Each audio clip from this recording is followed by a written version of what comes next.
ஊரில் ஒரு பிஸ்கெட் வியாபாரி இருந்தானோ. அந்த பிஸ்கெட் வியாபாரி எப்போதுமே ஒரே ஒரு கடையில் இருந்து தான் அந்த பிஸ்கெட் தயாரிக்கிறதுக்கு பட்டர் வாங்குவார். அந்த பட்டரை ஒவ்வொரு நாளும் வாங்கும் போது திடீர்னு ஒரு நாள் அவருக்கு சந்தேகம் வந்தது. இவர் உண்மையாகவே நமக்கு தினமும் சொன்னபடியாக 1/2 கிலோ பட்டர் தான் தராரா, நம்ம எடை போட்டு பார்க்காமையே டெய்லி வாங்குறோமேன்னு ஒரு நாள் சந்தேகப்பட்டு அந்த பட்டரை வெண்ணெயை எடை போட்டு பார்க்குறாரு. பார்த்தா வெறும் 400 கிராம் தான் இருக்குது. உடனே அவருக்கு பயங்கர கோபம்.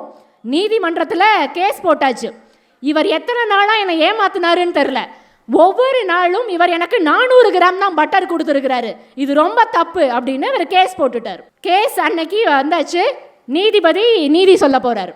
அப்போ அந்த பட்டர் வெண்ணெய் கொடுத்தான்ல ஒருத்தன், அவனை கூண்டில் ஏற்றி நீதிபதி கேட்குறார், ஏன்பா நீ உண்மையாகவே 400 கிராம் தான் கொடுத்தியா அப்படின்னோடனே அதுக்கு அந்த வெண்ணெய் வியாபாரி சொன்ன பதில் என்ன தெரியுமா?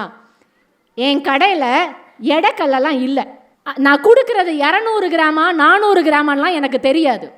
ஆனால் நான் எப்படி அதை எடை பார்த்து கொடுக்குறேன் அப்படின்னா, அவர் பிஸ்கெட் தயாரிக்கிறாரு இல்லை, அதில் 1/2 கிலோ பிஸ்கெட் பாக்கெட்டை எடுத்து தான் நான் எடை போட்டு பட்டர் கொடுக்குறேன்னாராம்.